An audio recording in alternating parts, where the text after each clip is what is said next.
Cool. All right, let's do it. Hey, everybody. Jimmy from Superpath. Today we have our vibe coding for content marketers workshop. I feel this is kind of an important, this is a very important time for content marketers. The skill set is changing. All of us suddenly have the ability to code. So what do we do with that? So we have actually 4 presenters today.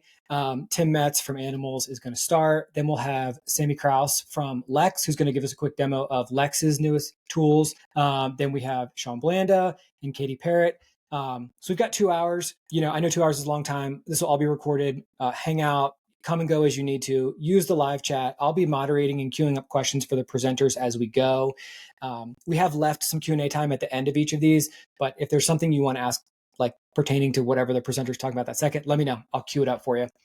I want to give quick shout out to our 2 sponsors. So we have 2 sponsors, Lex and Riverside, who have been kind and generous enough to sponsor this workshop. Lex, if you haven't tried it already, is an AI writing tool that really undersells it. It's like a personal trainer for your writing. So it doesn't do it for you, but it helps you write better. I was a paying customer of Lex before they became a partner of Superpath. I think the tool is incredible. If you want to get a discount on it, use the code SP15. That will get you 15% off your first month or your first year. Also, we've got Riverside. So we're doing this event on Riverside. Again, we were doing this before Riverside was a partner because I think the tool is fantastic. People know it best as a way to record podcasts, which it is. It's how we record the Superpath podcast, but it's great for a lot of other things too, like running live events, webinars, workshops, customer interviews. The recording is all very high quality, which is awesome for the publishing and distribution of the content later, but there's also AI-powered editing, which makes it really easy to clean up or splice into clips later on. You can check Riverside out at riverside.fm, and hopefully today's event is a good demonstration of what a cool product it is. All right, cool. Tim, we'll jump in here. We have a lot to cover, and we'll do our best to stick to our timeline. Once Tim gets rolling, I'll put the timeline in the chat so everyone can see it. But we have 30 minutes for each presenter, with the exception of Lex, which will be 15 minutes. And we're just going to keep rolling right through each one. So, Tim, you are the Director of Marketing and Innovation at Animals, where I used to work. Fond memories of that, although we didn't overlap. You've been doing a ton of cool AI work. You built an SEO calculator for Animals, which hopefully we'll get to see. So why don't we dive in? Could you do an introduction of yourself, please, and then tell us a little bit about what we're going to see today, and then let's dive into it. Yeah, absolutely. Thanks, Jimmy, and thanks for inviting me to show this. So I'm running marketing and innovation at Animals, so I get to do all the content and things like that for ourselves. But also the innovation part is mostly playing around with AI and trying to use it for our own marketing. And then with the things we learn there, we then bring some of that to our customers. So that's the innovation part of what I do there. And as part of that, one of the things we did was try to build this SEO forecasting tool that I'll get into in a sec. But I think the other thing that's good to know is that I'm really not a coder, but I did do a bit of HTML in the 90s, and I've had some product roles and startup experience. So I think I do have kind of this sense of like how to talk to a developer. And how to work with designers, and I think that's actually quite helpful as you work with these as you're doing vibe coding, as we'll see in a bit. And I guess the only other thing I would say is we're kind of doing it backwards because I'm in Koh Samui, so it's midnight here. Because we're starting with Cursor, which is kind of the most complex tool. But that was because otherwise, after this, I can go to sleep. But so don't worry if it feels a bit overwhelming. I'm trying to make it easy, but it's only going to get easier after my presentation, I think. Awesome. Thank you, Tim, for staying up so late to do this. No, that's totally fine. We appreciate it. Should we get into it? Yeah, let's do it. Yeah, no, sure. All right. I guess the thing before we really dive into it, I would say, I think what's very important that I find is that prompt engineering and things like that is not that important, actually. It's much more about how you communicate. So I think if you know how to work with a freelancer, you're kind of already halfway there. Because you just really talk to it. You'll see that in a bit. You kind of really talk to it in normal, natural language. And what's much more important than kind of thinking about how should I prompt it and things like that, it's much more important to give it the right context and explain what your goal is and things like that. And so what I'm going to show you is how we built this SEO forecasting tool. And it's kind of good to know why we built that and how it came about, because I'm going to use some of that material to build the tool. So actually at Animals, our CEO Ty and our head of SEO Aideen, they at some point posted this message in Slack saying, hey, we built this kind of tool template to calculate forecast your organic traffic. And it was an Excel sheet, and it was cool what it did. But they were like, oh, we're going to post this on LinkedIn tomorrow. And I was like, this kind of looks very ugly. And I had just started to try a little bit of vibe coding. So I said, I think in 1 hour I can turn this into an app.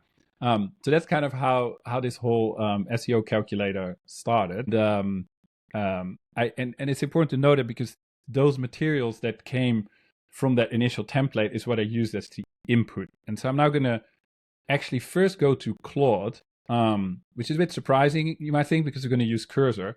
But I kind of use Claude, and you could also use ChatGPT, more as a kind of product manager or CTO or chief product officer to kind of talk through the product or to talk through the project so that it creates a good brief. And then I will bring that brief actually to Cursor, because Cursor is really like a developer and loves to code, but it kind of loses the overview in all the code. So that's why it's good to kind of start in Claude, kind of talk through the project, create the brief, and then you give that brief to Cursor. So that's what we're going to do now, or at least I'm going to show you how I did that.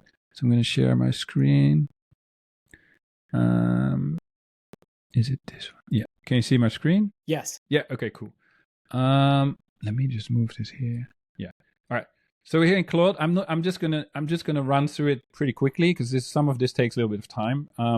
But so basically what I did here is like I took the Excel sheet that Ty made. He made a little video internally to explain it, like a little loom of 4 minutes. So I used the transcript of that. And we had a little wiki entry, and I took some screenshots. And so here what I'm kind of saying is just like, hey, we want to build this tool. Here are the files attached that explain it. And one important thing also in Claude is that I said, I don't want you to write the actual code because otherwise Claude is going to code. And I said, I want you to create a brief for my developer, Cursor. But let's talk through it. And then after that, I'm going to give you some visual reference for the UX. So then based on this information... Hey, Tim, real quick, sorry to interrupt you. We can't, if you're trying to show a screen, we lost it. Oh, really? Maybe it's because I moved this to another screen. Let me try it again. Yeah, no, you got to see my screen. Okay. Can you see it now? Yeah, there we go. Can everybody see it? Okay. There we go. Yeah, live chat says we can see it. Thanks, Tim. Sorry. Okay. Sorry about that. So yeah, you can see here what I attached. You can see here the prompt that I was just describing. And then I say, okay, let's go. So then Claude builds this whole project brief. And then normally I would read through this in detail. You can see the good thing here also is like, of course, you can talk to it, right? So if you see any technical terms, like for example, you say, what is React or why they're using React, you can ask that, of course.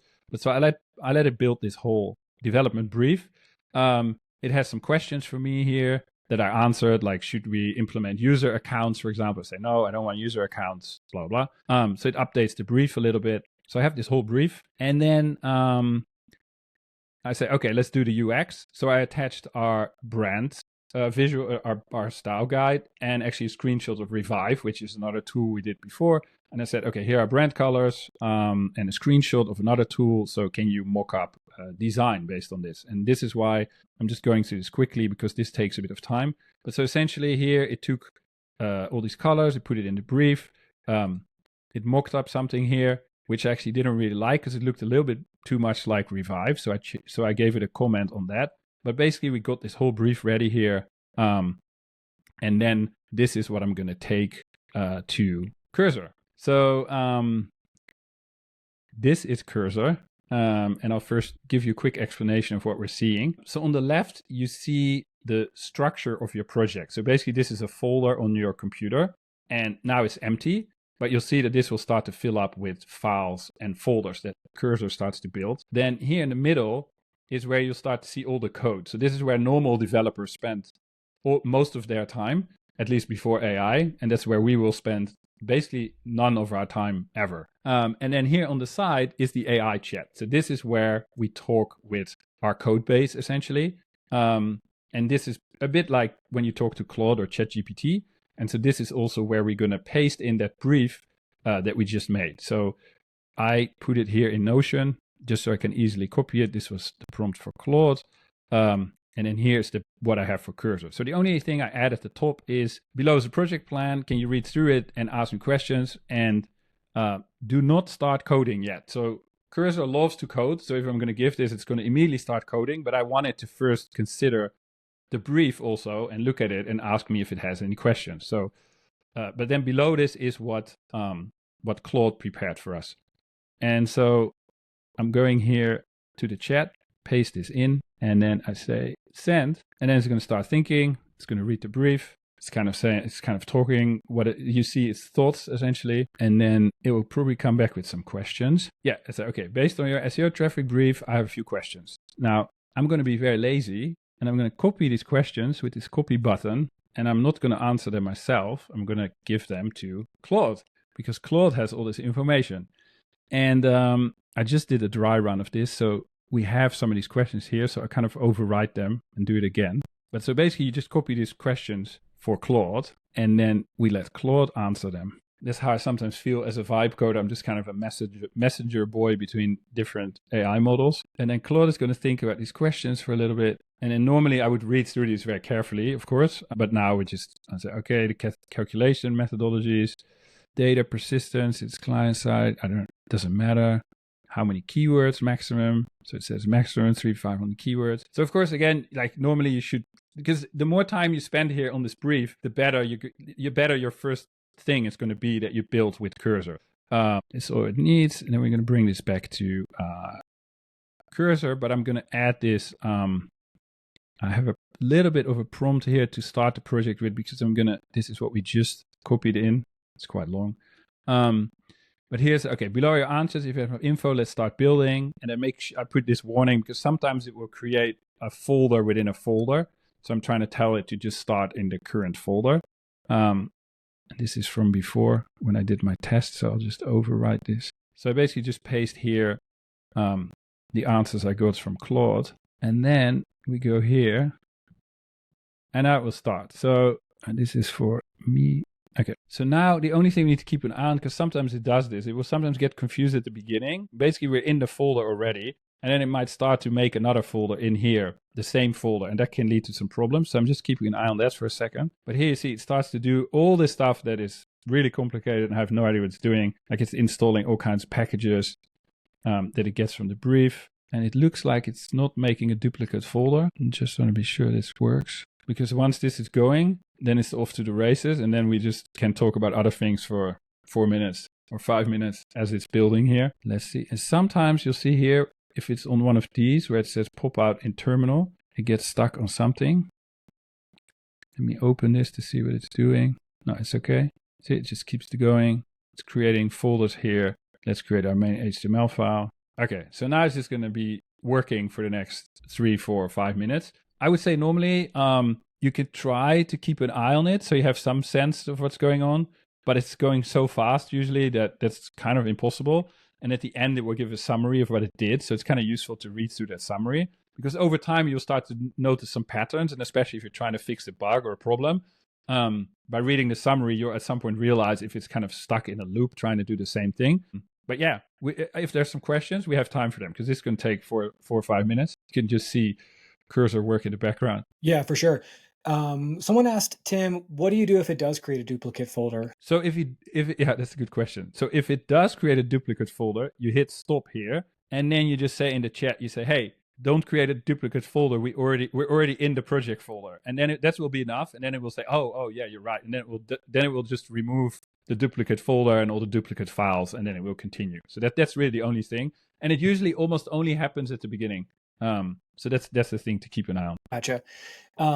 Ernie posted in the chat, not a question, but a suggestion to learn some of the very basics of code to make vibe coding easier. And he posted a link to a website where you can do that. I'm just curious from your perspective, Tim, like how useful is it now having some background in this to be able to build an app like the forecasting tool? Well, I was thinking about it like 6 months ago, but especially like, I think it's now about a month ago or something, that this new, like Cursor added a new version of their agent combined with Claude 3.7 Sonnet. It's just so good that like there's almost no mistakes, just like little mistakes, but I almost never get really stuck. Like I can almost always fix it.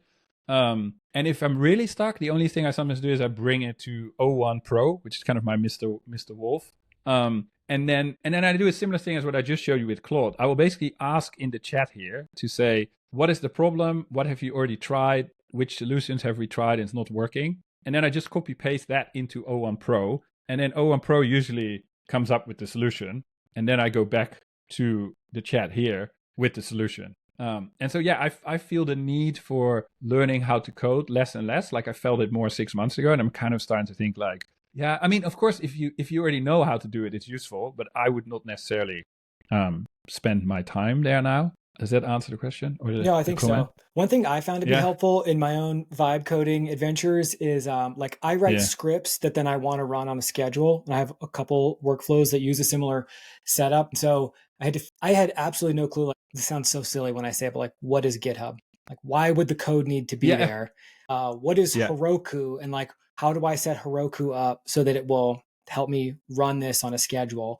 You know, how do I make sure that code that Cursor puts out ends up in GitHub in the right place so that Heroku can run? Like that to me was totally foreign. Even though I could go in Claude, it would write the code. I had to figure out like, what do I actually do with it? Yeah.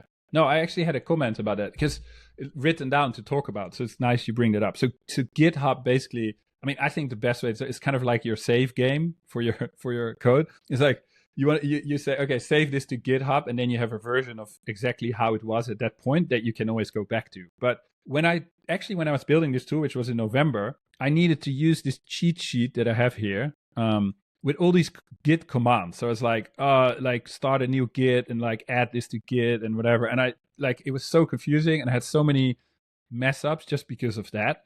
And actually, since this new agent is here, I never have to use that because I just tell the agent, I was like, make a Git commit, and it will just do it.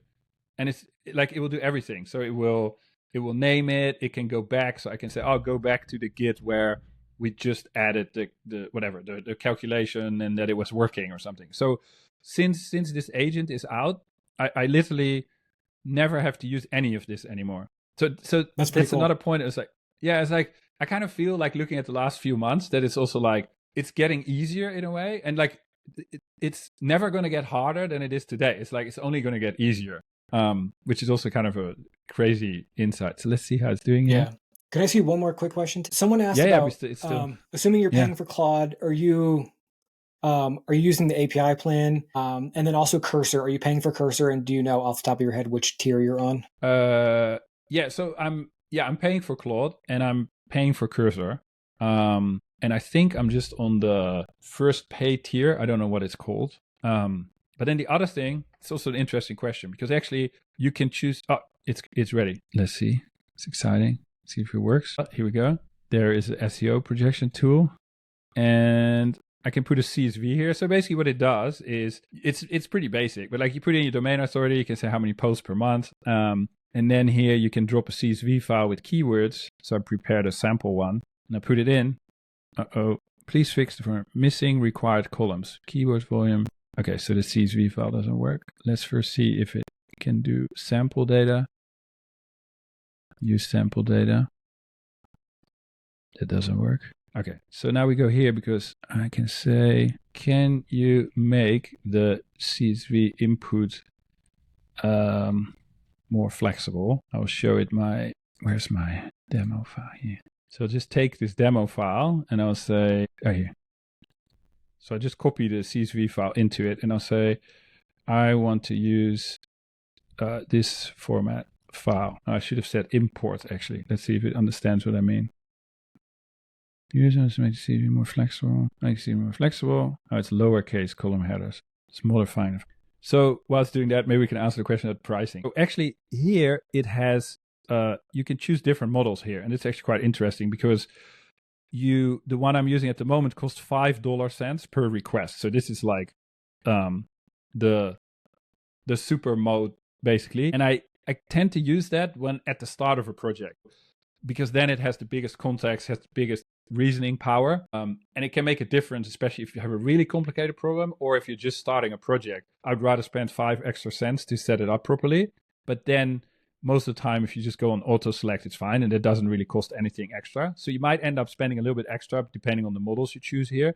And yeah, and I would definitely, if you're serious about it, I would definitely pay for the paid version. But I think I don't know if it's 10 or 20 bucks per month, something like that. That's pretty cool. I find the way that these tools charge for API credits to be incredibly confusing. Like I have no idea how many credits or whatever. 5 cents sounds like nothing, but like, do you spend $1,000? I have no idea. I assume that that will become more clear as these tools develop more. Yeah. Well, you can. One thing is you can ask the tools. That's kind of interesting. So you can say, if I have, like, if I have this many words or whatever, I have this much code. Like, how much do you think it's going to cost, right? And that's then, cool. And then you kind of say, okay, so it's updated to. You can now apply and let's see if it works now. I don't know if I have to reload it. I think it should just work. File selected, calculate. Okay, so we get here calculation. This looks a bit weird, but yeah, I mean, this is kind of, as a first version, it's working. It's doing something weird with these first months. So basically from here, I would now start to say, okay, now I can just talk to it. So I could say, it looks like something is off with these first months, for example, or I want this button to move a bit lower, or things like that. One thing I also did, which, and I think that's also kind of like, so of course you can talk about it. You can, you can tweak things in the UX just by talking to it here in the chat. You can also drop screenshots. So what I do most of the time is, like, if I would think that this button needs to be a bit lower, I would take a screenshot of this and I would just say, I want this button, and you paste it. So it has the screenshot here. I want this button to be a bit lower. So you can do all that kind of stuff. But what I spent most time on with this tool was actually to try to get the forecasting algorithm right. So one thing I did was go to use deep research to get all kinds of SEO benchmarks, and then give that report to Cursor here and say, here's a report with common SEO benchmarks. Can you apply this to our calculation logic? And then again, it will be off for like a few minutes working on the calculation logic. But I think that's a very quick overview of how you can build with Cursor. Are there any specific parts that you would want to zoom into or have questions about? Questions. We have some stuff coming in the chat, and Phil, this is a good time for questions for Tim. See, Ronnie says, so you're saying you can use Cursor to develop algorithms? Could you? Yeah. That's crazy. Yeah. That's I mean, crazy. So in this forecasting, somewhere in here, there is a forecasting algorithm. And at the moment in this one, it's very basic because it's just coming from our template. But essentially, so what I have here is I've researched this benchmark report with deep research from ChatGPT. Maybe I can show it to you here. So yeah, so it's taken all this stuff from what it has found from all kinds of sources, Ahrefs, Backlinker, and it's turned this into a huge report with all kinds of benchmarks on SEO. And then basically I just copy paste this into Cursor and I say, use this to improve or to expand our forecasting algorithm. And then it will start building that. So yeah, you can definitely do that. Yeah. One person a few minutes ago had asked, how did the functionality of the original spreadsheet compare to what you ultimately push live? No, that's not comparable, because what I spent the most time on was like trying to get the calculation right. And so in the beginning, I didn't really know how to do it. So it was kind of whack-a-mole, because it'd be like, I would try something and then be like, oh, this looks really weird because something with very low keyword difficulty doesn't, somebody with a high domain authority can't rank for it, so it doesn't make sense. Then I would fix that, but then I would get the inverse problem. So it's just kind of like running around the whole time trying to get that how it calculates that right. That was actually the most difficult thing. But so it's much more sophisticated than the original template, but maybe I tried to make it a little bit too sophisticated, and that made it very complex and cost me a lot of time. Gotcha. We have Josh asked a question who several people are upvoting. Says, can you talk a little bit about deployment? The biggest struggles I've had are moving from localhost to production. Yeah, that's a good point. So what I've been using is called Vercel. And what I did there, basically, like I had never worked with Vercel, and Andrew, who also used to work at Animals and also works with you now, Jimmy, like he told me, like, you need to use Vercel. And so basically, Vercel takes your project from GitHub. And again, this all sounds really complicated, but essentially, I just tell Cursor to get it on GitHub, and then Vercel takes it from GitHub. Then I got stuck. And then I just talked with Claude or ChatGPT and say, okay, I mean, Vercel, I have no idea what I'm doing. I want to get this live. What should I do? Right. And then it will just tell you step by step kind of how to do it. I think there are also other solutions similar to Vercel, but I find, again, I don't really know what I'm doing. But if I put screenshots and just constantly describe what it's telling me, it will get me through it. And then once I've done it once, then after that, it's pretty easy. But yeah, I just use Claude or ChatGPT to kind of help me with that kind of stuff. Got it. That makes sense. Yeah, I do find myself when I'm doing this every now and then, Claude will provide some instructions and I will say, hold on, I have no idea what I'm doing. Like, explain it like I'm Yeah. 5, and then it will, Yeah, which is awesome. Yeah, and just drop the error messages or the screenshots and just say, look, I'm getting this error, right? It will also happen here. Like sometimes you get an error in the chat, and then you can actually, this is kind of cool to see. If you see an error message here, you can just add it to the chat. So it has it here, and then I just say, I get this error, like, I don't know, like, and then it usually just goes and fix it. That's cool. Is it cool if I just throw more at you, Tim? Colin asked a question. Curious if you missed this, is there a database? In this one, there is not a database, but I have done another project that has a database, and it's kind of the same thing. And actually, Cursor at some point just told me, like, we need a database, and I was like, I don't know. He said, go make an account on Neon, and then go give me this and this, and then I gave it that and that, and then it's like, okay. And then it was setting up the database, and then now sometimes I do something and say, oh, let me migrate the database. Like, and I know that this kind of stuff used to be like super complex, right? But it will just do almost all of it for you. Yeah. Very cool. Another question from Jasmine. Deploy on a subdomain. Is that the easiest way to do it? Yeah. And then you would set that up in a tool like Versal. So in Versal, you can then say, okay, this is the subdomain that I want to run it on. So basically Versal just takes the whole app and then runs it there. But one other thing I would say that's kind of cool with Cursor is that you can also create local Python scripts to run on your computer. So then you're not really building something for somebody else, but just for yourself. For example, to query your GA4 data or something like that. Then you just do that. Then you don't have to deploy. So there's also that aspect, which is a bit different. But yeah, you can use it for creating kind of handy scripts for all kinds of stuff that you might want to do on your own computer. I've got another one for you from Courtney who asks about security. And you may not know the answer to this, Tim, so that's okay. They asked if I'm inputting something like spreadsheet with private data, my company has no policy. Am I at risk of sharing this private data? I assume that probably depends to some degree on the terms and conditions of the company that the tools that you're using. Yeah. I think if you're putting it, I think Cursor is definitely not sharing or taking any of your confidential information because you can have very confidential, like you also have a special file with your passwords if you use APIs and things like that. And Cursor actually will tell you, like, don't send this file to GitHub because it has and it will prevent you from doing that. But of course, if you're using like Claude, and Claude is actually more privacy focused than ChatGPT. But if you're using ChatGPT in the way that I was just using Claude, then you need to be a bit careful because ChatGPT does train on your data. So you don't want to put confidential information in there. And of course, if you push something public, if you put it like on a live link or something like that, then the information might be exposed. But again, if you that's something I would mention or discuss with Claude when you're making kind of the project brief and say, it's going to use very confidential information. How should we make sure that this is secure? And I think it will actually be pretty good at talking you through how to do that. Awesome. There's so many things in the live chat. I'm trying to keep track of all of them. One thing I'll do after this is I will export the live chat. I'll clean it up with Claude and I'll send it out because there's so much good stuff. People are sharing a lot of cool links in here. Okay, nice. Well, and that's the other thing, right? I kind of shared it today on LinkedIn as a joke, but it's like I've been vibe coding since Christmas, more or less, right? So I'm also learning every day. Yeah. That's cool. On the security note, the other day I was trying to build a Slack app and I put in my bot token, which is unique for that individual Slack app, into Claude, and it told me, no, don't, like, you're doing something unsafe right now. And I was like, oh, I didn't even know that. I thought that was okay. Yeah. It's cool that some of these tools are building that in now. Yeah. Cursor will do the same. Yeah. Cool. Sorry. I'm also.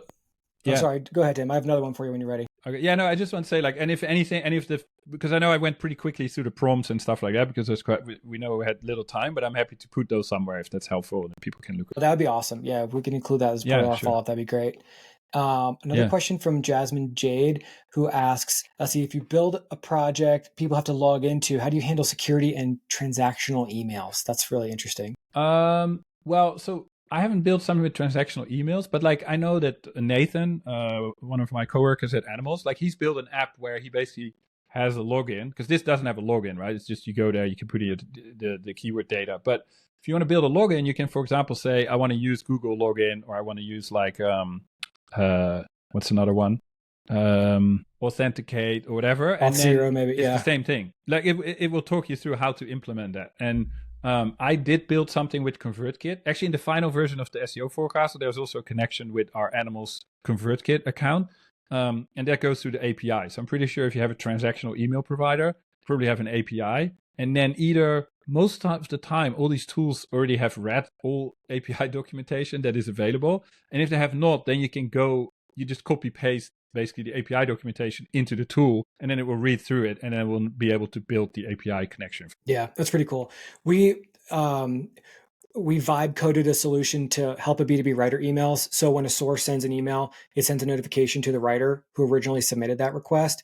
We used to run that on Zapier, and it costs like $500 a month to run it on Zapier. Now we use a Python script that checks the inbox every 10 minutes or so, and then uses the Gmail API to send them. And I think it costs $7 a month, which is pretty sweet. And it was really easy to set up, actually. Twilio would be the more sophisticated option, but we ended up not even needing it in this case. Yeah, it's amazing. Okay, so many other questions.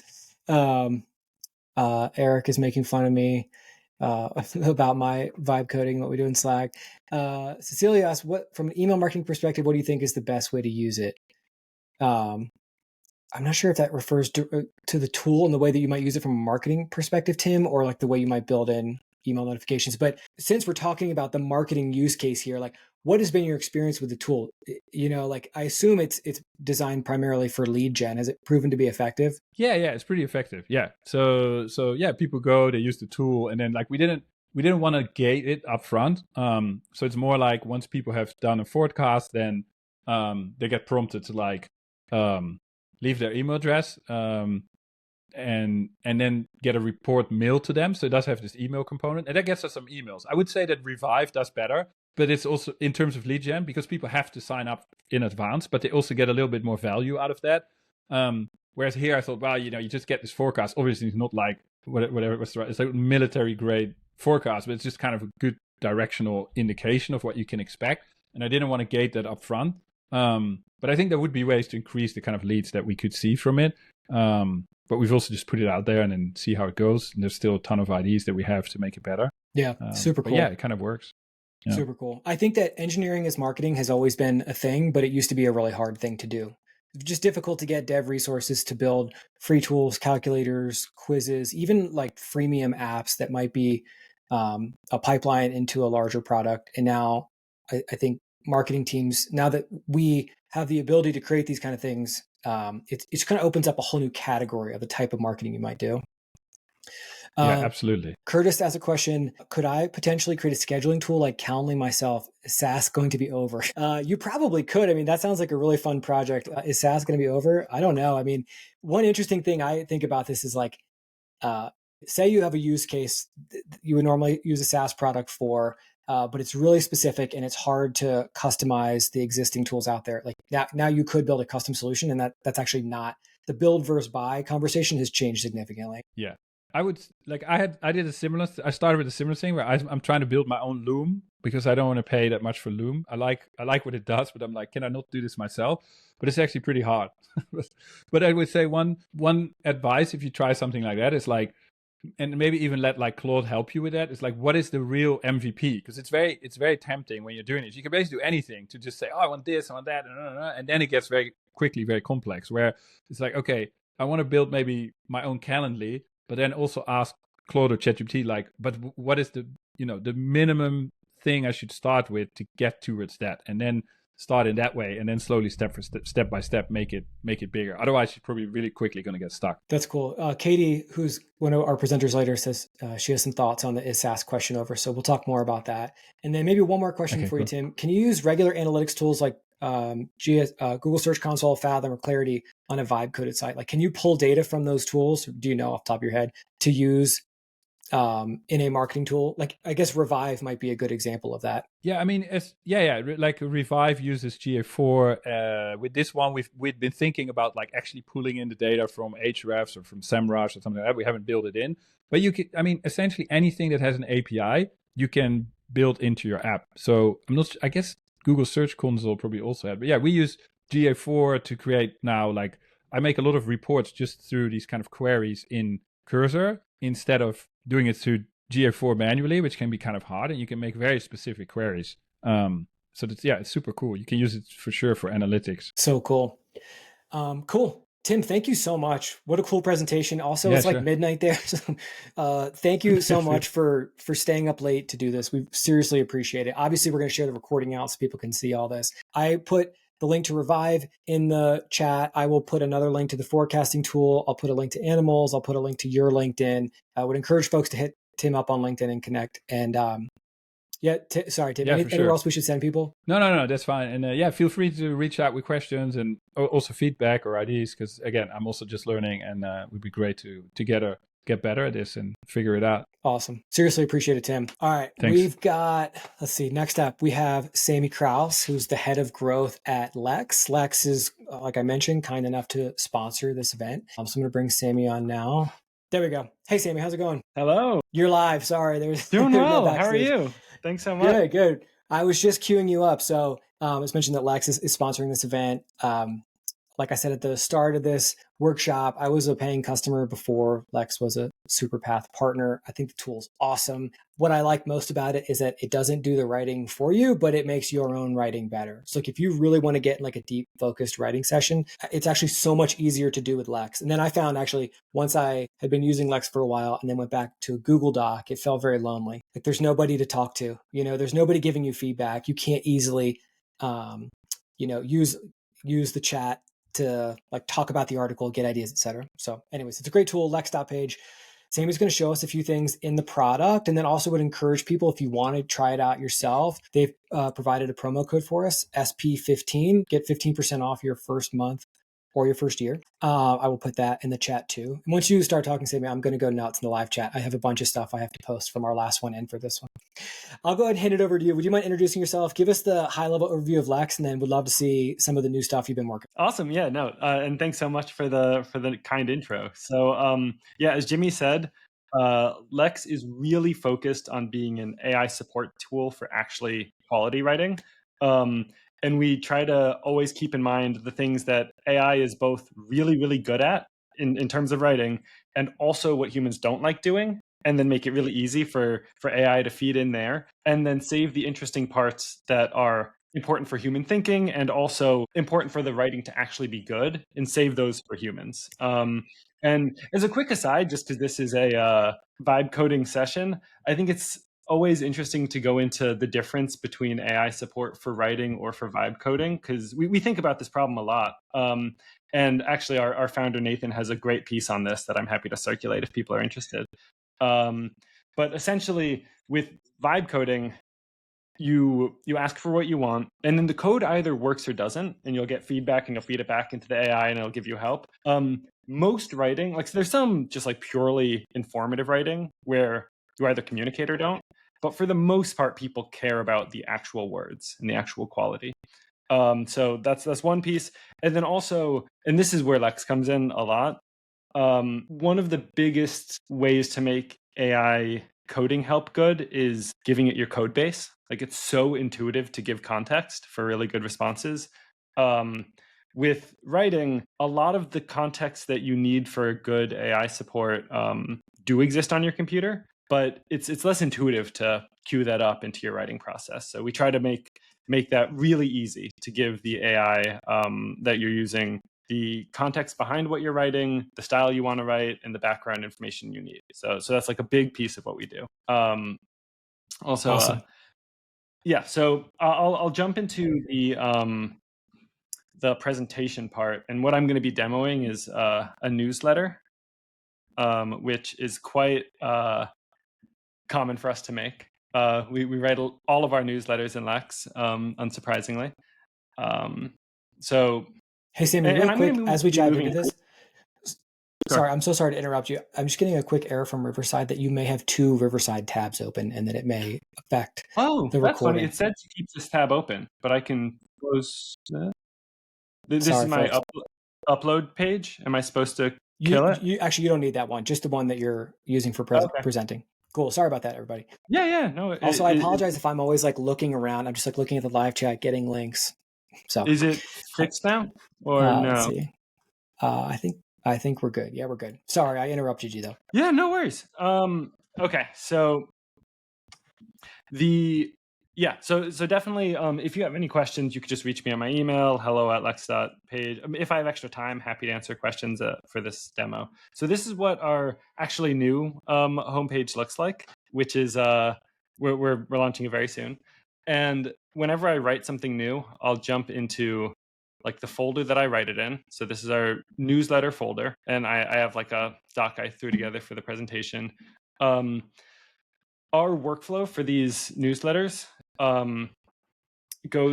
it starts honestly in Slack. We'll just throw together everything we want to talk about. And this is basically like a Word doc or a Google Doc. It's just a word processing environment. But then you click here and you have an AI assistant that automatically can read your document. And then also you can feed in other background information. So the really cool thing in this workflow is that I made it automatic that anytime I make a new document in my newsletter folder, it automatically sees everything in my newsletter folder. So basically, every newsletter we've ever written is in this folder. So without doing anything, just opening a document and pasting in bullet points from Slack, it already has all this reference material of how I like to write my newsletters and everything we've ever covered. Then I say what I want to cover. And again, just AI is so good at pattern matching. So to have all this background makes it so much more helpful when you ask for help. So I'm going to write this newsletter. I have these high level bullets, which are helpful, but again, pretty high level. And then I have this background. The next step, which is relatively new and we actually talk about in this newsletter, is one of my favorites, which is voice to text. So essentially, if I already wrote like a guide on this, I could attach it here, and that's super easy. I could just have the URL to the guide, or if it's a PDF, or if it's in a Google Doc, like if it's a Lex document, I'll pull it. So that's all easy. But if I don't have anything written, the easiest thing I've found is just to talk about it. So I'll just do this live. Hit transcribe. So the new start page, the focus behind that is that it has better navigation to find the documents you want. You could pin documents.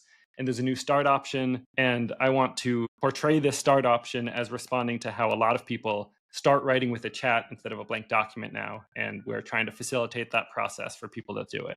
Google Drive, for obvious reasons, a lot of people write in Google Drive, either with coworkers or half their process is still there. This makes it more frictionless to work with Lex. Voice to text, it makes it easier to brain dump context into Lex. If you don't already have a link or a YouTube video or a PDF or a doc that already covers this info, voice to text makes it really easy to give that information to AI and have them structure it for you.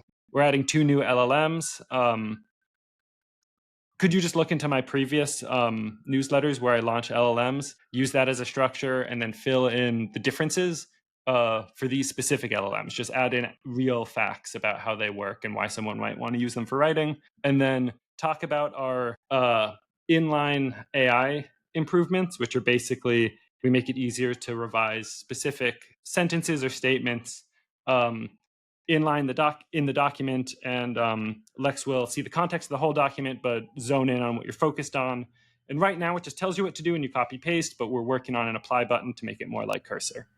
So that's what I do. That's crazy. It's just like a totally different way to interact with a computer. It's so cool. It's so fun. And so, yeah, it just transcribes all this. And then, yeah, soon it'll spin up a draft for me. Can I see a quick question while it's generating? One person asked, how does Lex do with style guides? Can you give it a style guide and have it abide by it? Absolutely. That's one of our favorite use cases. Basically, we think of, so I'm going to just show a new chat. You can always go back to previous chats here. So here, context tags, you can give, actually, I'm going to show you a really good example. You can create a context tag. Is this something that no, this is, I attached it, sorry. You can really easily, all I did for this is clicked add and Substack import, and it just pulls all these samples from Substack. And then just attaching this in will make you write like those writing samples. But also you could just drop in a file that has a style guide and say like, follow this style guide. And then all your edits are going to be based off that. That's awesome. Can I see a couple? Sorry, I know we have so much to cover. We're getting some really good questions that I was hoping to throw at you. One person asked, can I give it context by providing it with a Substack URL? Yeah, that's what I just did. Just the URL, that's it. Yeah. I can show you a, this is our founder Substack. So I can just show it to you live. You just go prompt builder, context tag, attach. I'll say Nate Substack, add Substack import. And then, so right now it only grabs 12 posts, and that's mostly so that it doesn't overload the context window. And you could pick latest post or top posts, and it'll just throw them all in there. And you also, if you have specific ones you want to add, or maybe you want to prune out some of these, you can just remove them and then add the URL to those specific Substacks for URL. Awesome. That's awesome. Are there maybe one more question, because I want to see the rest of this? How does Lex perform with more technical topics? Are there certain topics or formats that Lex is best for? I mean, it's AI. Like it's amazing at being technical. I think if anything, and I actually forgot to do this, I tend to like to do this first strategic step. I turn on extended thinking and use 3.7, but like 3.7 is quite good at technical content. 3.5 I think is more vibey and like a better writer. So you can kind of pick and choose which LLM you click with the best. But yeah, AI is amazing at talking about technical topics. We also have, I'll again get into it more, but we have these checks that you can customize, which is basically Grammarly. But you can have a check that you can say, I want this to simplify complex topics, and it'll swap out technical jargon if you want it to be more or less high level. Gotcha. That's awesome. Someone had asked, can you pick your LLM? And you just showed that you can pick. Yeah. Awesome. And I mean, we just added these two, but we pretty much have all the top commercial models. Awesome. I guess we have a couple minutes left. Sammy, if there's more stuff you want to show us, let's do it. Or I have more questions for you. Yeah. I mean, I guess just super, super fast. Because there's an iteration step that's obviously really long. Something that we're building is you can highlight this, Command E, and say, I want this to be 2 lines long and a lot more active, and don't use any buzzwords. And you transcribes it, sends, and this will have an apply button soon. So essentially, this is the suggestion. Soon it'll be like Cursor where you just apply it. And you could, this reads the whole context of the document. So I think that's kind of important to say because it's a pretty commonly used tool. But yeah, I'm happy to answer questions after. Dang. Okay. Super cool. Some of these are long, so I may send a few to you after, Sam, if it's okay. Yeah, of course. This is kind of an interesting one. How would you pitch Lex to someone who already uses ChatGPT Canvas? I mean, they're fundamentally different products. So ChatGPT Canvas is basically going back and forth in a chat box and having AI write for you. And I think you could argue your way into something pretty solid, but it's a really hands-off writing experience that I think most people who really care about deep writing probably want more control over. So the first one is just you can actually make the edits and then in tandem continue that conversation with a lot of the same kind of frictionless pieces of it spinning stuff up for you. And then also, I think the way that we handle background context is just better. Yeah. You know, I was actually talking to someone the other day about how they use ChatGPT and Google Docs together. And it's really, it's kind of messy. It's like, you know, ChatGPT creates a brief, you dump it in Google Docs, work on it, dump it back in ChatGPT, iterate back. It's really like you could do all of that in Lex. One thing I find myself doing in Lex all the time is using the checks. So the checks are ways to check for like very specific things. So there's some built-in ones like grammar, brevity, passive voice, but then you can build your own also. I find that to be super helpful, especially as you get closer towards like the 90% of whatever you're writing, and you're like, okay, I want to start polishing this up. You start running the checks, and it cleans stuff up. So it doesn't actually change it for you, but it highlights it so you can make a decision on whether or not you want to change it. Yeah. Also, I just for Nat, he had a question that I think it's just so fun to show off. So I'm gonna show it off. Nat said, "Is it possible to give it Google Docs type comments?" So like something I really like is sometimes I'll be collaborating because this is a collaborative environment, and I'll say something like, "I think this should be half as long." And then you can just go at Lex help, and it'll help.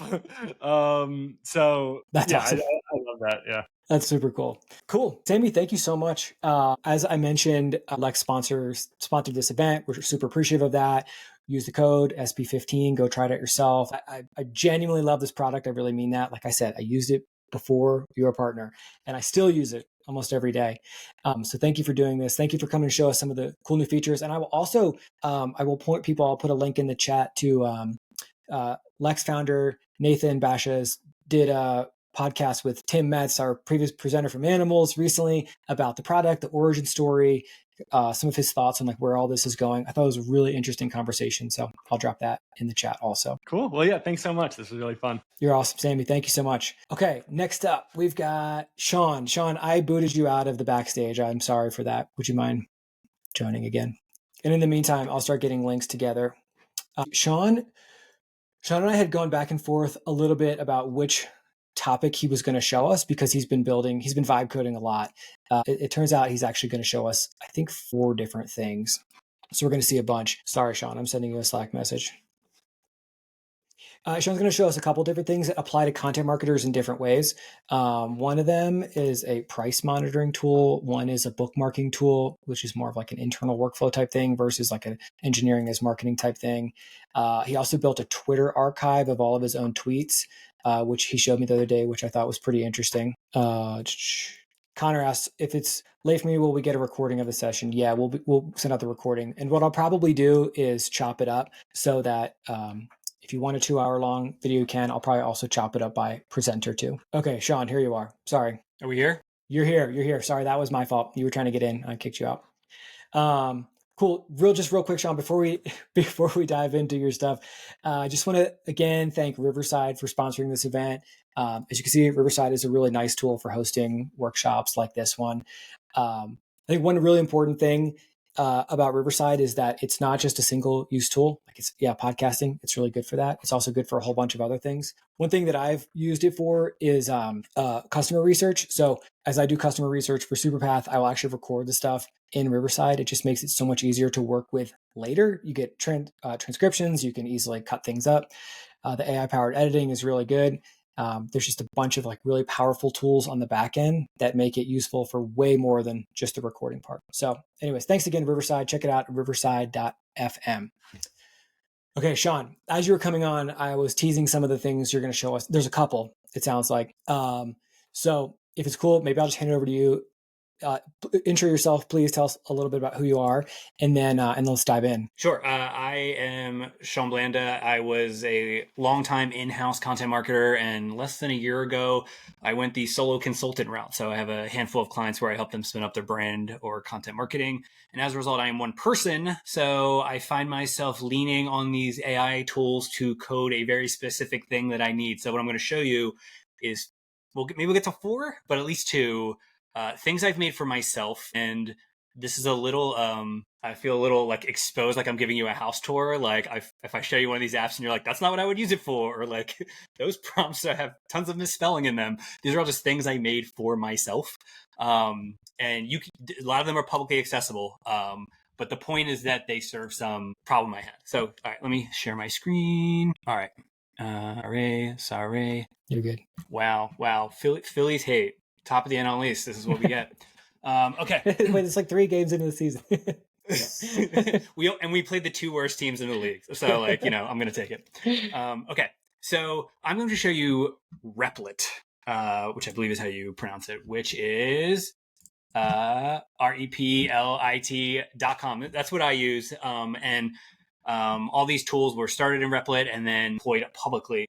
Let me just give you the case for Replit, which is I know a little bit of HTML and CSS and a little bit of JavaScript from my 1997 GeoCities days, but otherwise I'm not particularly well versed in code. And what I like about Replit is it handles everything from prompt to deployment, it all in one service, and it can meet you where you are, right? So if you do know a ton of code, you can hop in. If you do want to reorganize the file structure, if you do want to modify individual files, you can do that, and you can hook it up to GitHub, and you can get as advanced as you want. But for a solo vibe coder like myself, it does the trick. And I have actually learned a lot about apps and how they work through Replit. So I want to get to the show and tell, and I'm not going to build an app in front of you, though I'm happy to walk you through the prompts that took to get there and just showcase a handful of things I've done. And Jimmy, can you watch the chat and just interrupt me if someone has a question or if I'm off? So this is for content marketers. We are content marketers. What are the things content marketers struggle with? I think these 3 things are problems that can be solved with these AI tools. One is automating repetitive tasks. I think we've all had to comb through a CMS at one point and recategorize everything or retag everything or clean up all the HTML from something. Two, create workflows that empower your creativity. Get all the knucklehead stuff off your desk so you can think thoughtfully and use your human benefit of creativity and new ideas to come up with new concepts. I have a thing called Savesies that helps me with that. And then original reporting and research, right? It would take us hours to scour the web and collect a bunch of stats, figures, and things that we need. AI can do that for us. So I'm going to start with something a client asked me to do. This app called Bartram. So I think we've all had to rewrite copy. Like, can you rewrite all the copy of this website? Can you take this section and rewrite everything? And what I ended up used to having to do is copy and paste everything to a Google Doc. And I found that to be really annoying. So let's take my old employer, crossbeam.com. Recursively, let's go scrape the 2 pages. So what this will do is scan the 2 navigational levels of crossbeam.com, strip out all the text, put it in an RTF file that I can then use to drop into Google Docs and edit, or I can feed it into like a Claude, for example, and use it as project knowledge, context, or edit it directly. So while this is going, let me show you. Sean, do you think you'll ever charge your clients for stuff you build for them? No. You don't think so? Well, so here's the thing. Like, I use this myself. Like, they don't know I'm using this. True, right? true. They're just like, hey, rewrite the copy, and I'm like, okay, I can bill you, 5 hours just for downloading it all, or I can just do this and operate more efficiently and have more clients. And right. So this is what I started this app with. Like, this is not a big problem. I'd like to. I scrape all the site's content is scraped, and then boom. So here's all the pages. Here's all the text. I can edit it in real time, or I can export it into a single RTF or 3 pages RTF, right? So this like dramatically speeds up whenever I have to like rewrite copy. So that's thing 1. Thing 2, and this is my magnum opus that took me forever to do. It's called Savesies. You can go to savesies.com and sign up for an account right now. This is my bookmarking site. So if we do have any elder millennials that use Delicious in the past, they ruthlessly and shamelessly told us to just copy the design of Delicious. That's awesome. Yeah. And what I was finding out is all these new developments in AI and thought leadership and like how we should think about our marketing jobs. There's like tons of great thinking, and I found myself losing it, whether it's like, hey, use this tool, or like, hey, here's some advice for how to think about this. So I just started adding them to this service, and I'll get to how it works, but it's serving as like a second brain now, where I have every interesting article I've read, and now I can reference them not only when I'm like, oh, what was that AI tool? Oh, snap. I added, you can add AI to your AI. So if I can say, I'm writing, live typing, an article about SEO, what bookmarks to. So this is ChatGPT layered on top of my database. I told it only to use the sources I have and tell me what's in them, right? So this is like a research partner, like a memory. Anytime I come up with something, it's like a library, right? Anytime I come up with something, I can like go and ask. And someone was asking about like user accounts and like safety. So you can sign up for this. In fact, I have like an admin page. Here are all the different users who have signed up for this. I can see all the active sessions. Oh, wait, people getting in here. I see you guys. Nice. This is all vibe coded. I did not code any of this. That's so cool. Could you imagine charging for it? I'm asking, someone asked in the chat, has anyone ever commercialized a vibe coding project? If anyone has, please put a link in the chat. Yeah. So this is what I thought. I don't think you can do that unless you have some sort of programming knowledge, because the amount of like when you are doing like the vibe coding thing, something breaks, and if it's just for you, you're like, fine, I'll get to it tomorrow after I eat a sandwich, right? But when it breaks and you don't know how to fix it and people are paying you, big deal, right? So I think you need some kind of developer talent or developer on staff, and also the security aspect of this. This has user accounts. I have no idea how it's secured. None. I have no idea if someone can just come in and take from the database, right? So that's why, we're not vibe coding a banking app, it's bookmarks. So I think I wouldn't. Yeah, interesting. I could imagine. We're going to build kind of a micro app for Superpath using the data from the salary report. And my goal is that it will be like a Zestimate.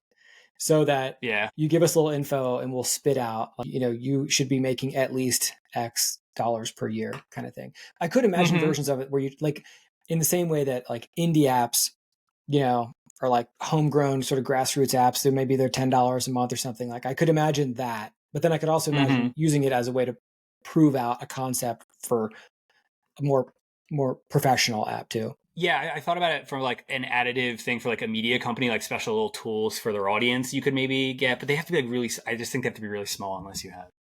Savesies literally took me months to figure out. This is my original prompt, and I just want to show you real quick. This is every chat I've had to make it. Like each one of these is like an hour back and forth. It took a very, very long time of lots of stops and starts. And let me show you one other thing. Before I learned how GitHub worked, I had, this is like final. You see this? These are all the deployments I had. Like, yes, this is stable. No, this one's stable. No, actually use this one. Yeah. This one has this feature, right? Like it was like the saved games, right? Of like when you played a long video game as a kid, you'd save it and like go fight the boss and you'd die and you'd load the save game. I was doing that before I learned how like version control worked. So this is what I mean, like Replit meets you where you are. All right, two other things, and then I'll get into like the details of Replit. The next one is original reporting and research. I don't know about you guys, but I find Twitter extremely difficult to be on these days. Actually, just this week, I deleted my Twitter account, and I was like, what about how am I going to reference my old tweets? I used it as a bookmark. So I used import it into this thing called Twitter Archive, and now I have all my tweets all organized in the right order. In fact, as Jimmy pointed out to me, even the ones I did when I was 21 and just trying out the service, never let a 21-year-old have social media. I have all the links I've ever shared on Twitter categorized here. And then I just realized the navbar doesn't maintain some links. We can search tweets. So when I'm like, oh, I know I tweeted about that link and I can't remember it, right? It's like, again, like Savesies. It's like another thing that I can use when I'm writing to pull from. And then I also have like generate tweet for funsies. Oh, now it doesn't work. Boo. See, this is why you can't charge for it. Yeah. I had Meaning it would like auto-generate tweets. Learn from like previous tweets and try to come up with something new for you. Right. Yeah. A lot of them were about the Sixers, surprisingly enough. So, yes, and then the one that we put in the description for this, which I'm working on actively, is this one I'm calling cheat code. A fun thing about vibe coding your own apps is you can give them really weird design aesthetics because who cares? So I made this one 8-bit theme. Whoa, that's awesome. Why not? So like I did not design this, right? I said, here's the original prompt. It's inspired by 8-bit studio art, just in Mario, Legend of Zelda, and like this one site, which I really like how they do 8-bit art. Where was I? And I'm using this as my capacity as like someone who writes for SaaS companies to monitor changes to competitors' websites or pricing pages, right? So I can see if something happens and like adjust the strategy, or like, oh, they're rolling out new product or whatever. Let me adjust for that. This is still a work in progress, but you can just kind of see, like I did this on my personal site because I can't force a SaaS company to update their site for the purpose of this demo, but it tells you the exact lines that are changing, right? So if a competitor's like changed site, That's like, cool. What happened? I can like pull it up and see. Yeah. That does seem commercially viable. I mean, using this as an MVP, like there is a version of that I think people would pay for. Yeah, and what I was thinking about from a news or journalist perspective, right? Can I have this fleet of bots looking at all these various things, and then when they change, let me know, and then it's like, oh, such and such is launching new project. Like I could write about that, and it just saves time, saves trouble. That's really cool. I love the design. I just bombarded 4 quick apps. I think I'll show just a little bit what Replit works, and I don't want to belabor it, and then I want to get into some of the tips that have helped me in my many stops and starts. And please put things in the chat because I know this is very wide sprawling and I want to be as useful to you guys as possible. Cool. Yeah. We got questions are coming in. I'll queue them up for you in a minute though. Okay, cool. So Replit is like all these others, like put one prompt in, and I have a little prompt guide in here, which I'll get to. So let's take no chat history. All right. It has these tabs right here. Let's run tabs right here. And then it shows you the update of what it is updating on the right side. And you can either get the console view, right? So like literally the code it's making, or the changes it's making to the site itself. This is just an exchange I have, right? The status of the page preview is stuck on capturing screenshot. It tells you what it's doing. It's like, did it fix? It is not. That's a lot of coding. Back goes, I did it. And you go, no, you didn't. And then you just keep going back and forth and back and forth. And this is like the main interface between, like, on the left is conversing with AI, on the right is the outcome. What I like about Replit is there's all these various other things I can look at, right? So I can chat with collaborators if I had like my team on it. I can look through the database, right? So if there's a database attached to this project, so Savesies, for example, as users, it needs user states, it needs a database. I can go comb through the database and edit stuff directly. There's Git, right? If once you have version control, there's also like there's like a file system, which I can't seem to find right now, where you can like literally look at the raw HTML, JS files and edit them directly. So again, you can just stay in vibe coding mode, or you can get your hands dirty in the exact method of your expertise, which I like really enjoy. And then once you're ready, you click deploy, and where is it?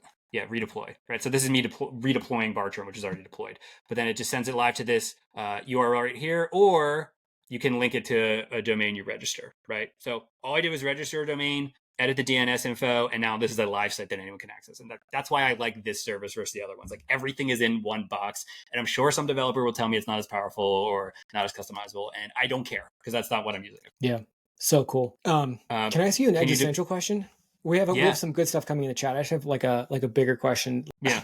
As a longtime content marketer, where is this going? Like now that you can code apps for your own purposes for clients, how are you thinking about the changing skill set of content marketers? I mean, I know no one really knows the answer to this question, but like a couple years from now, like what are we all going to be doing? How many of us will be writing versus doing other stuff like this? I think what we referred to as content marketing was kind of like 2 or more buckets, and there's often what I would call like tactical content marketing, where there wasn't as much creativity involved. Right? You're like, get this ranked on Google, right? Or like, get this to spread on social, or we need a article that says X because we need to use it for sales enablement or whatever. And we've all done that work. I think that is the work that is going to be done by tools like this. But then I think there's this other layer where it's more, what some people call like thought leadership or creative or audience building or community building. And this capacity doesn't help with that, right? You still need something interesting to say, right? This will help you find different ways of distributing that. So what I think it makes the content marketer or editor or brand marketer, like you're more like the puppet master and you have all these tools you can use. And this gives you more tools. But there still needs to be some original spark of an idea. There still needs to be some conversation you're having with your audience and learning from them. And I don't think that's changing. So what I feel this has done is removed all the rote, annoying stuff off my plate. So like, for example, if a client asks me for a proposal, bet I use Claude for that, right? Like I do not want to waste hours doing the proposal. But when it's time to like work with the CEO to find the thought leadership for the Q2 campaign and like, what are we doing? Like, I will deeply like sit and write and work that out and like send to other human beings, right? So that is where I think this is going. I love it. Can I throw a bunch of questions at you? Yeah, let's go. Okay. Hold on. Sorry, real quick. Oh, sorry, I have this doc, real quick. This doc right here is my original prompts, a little prompt guide, which I'm happy to walk through later. And then like a bunch of tips. And then the links to everything I just said. So awesome. You're welcome. If you want to tune out, not listen to me and scan this, that's fine too. That's amazing. Yeah, go. Look, people are joining right now. That's awesome. Let's see. Nat asked, is it a must to learn GitHub if I want to vibe code? No, maybe. Okay. You I don't still think don't so? understand it. I still don't really understand it. You saw the weird save game approach I took. I think that's fine, honestly. Again, but these are tools for you, right? So like, when you start being public with them, I think it does change a little bit. Yeah. I learned a little bit about how to use GitHub recently because I want to be able to run these scripts on a regular basis. I need to keep the code somewhere. It's a little different. There's not like a public facing app. I'm just trying to like automate something at a fairly large scale. I found maybe I'm so naive. This is a dumb answer. I found it like learning WordPress. You know what I mean? It's like not that hard. Mm-hmm. It's like the code needs a place to live. You can publish it. It's live. Now you can use it. Obviously it can be a lot more sophisticated than that. But I did not find it to be that difficult. All right. I'm gonna throw up a couple other ones here for you, Sean. Sorry. While you search, one thing, you guys saw the GPT break on the tweet document. And one thing that Replit does is it pulls in API keys from other services to use. So like if you want to send transactional emails, you have to sign up for a SendGrid account and give it the API to Replit and it will know what to do. And the reason that GPT broke is my secret key for OpenAI switched because I changed my account. And I didn't update that. So like I know what the problem is, but why that broke. That's an example, like it helps to know how the internet kind of works for like fixing this stuff. Yeah. See, Jasmine Jade asked, can we deploy projects on a subdirectory?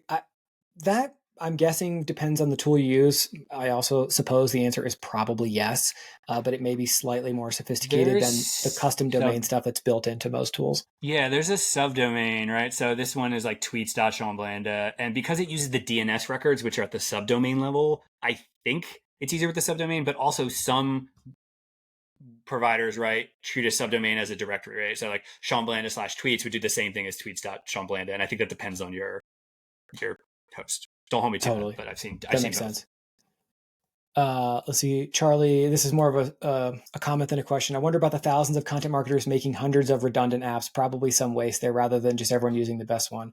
That's sort of interesting. Like, this is a lot of fun. Maybe we'll all do this for a while and then be like, oh gosh, it's so much easier to use apps that I mean, developers yeah, like, I don't know. I disagree because you can make the thing that's for your unique little special snowflake brain and process, right? So like, is there a better way of saving bookmarks than like this? Like, probably.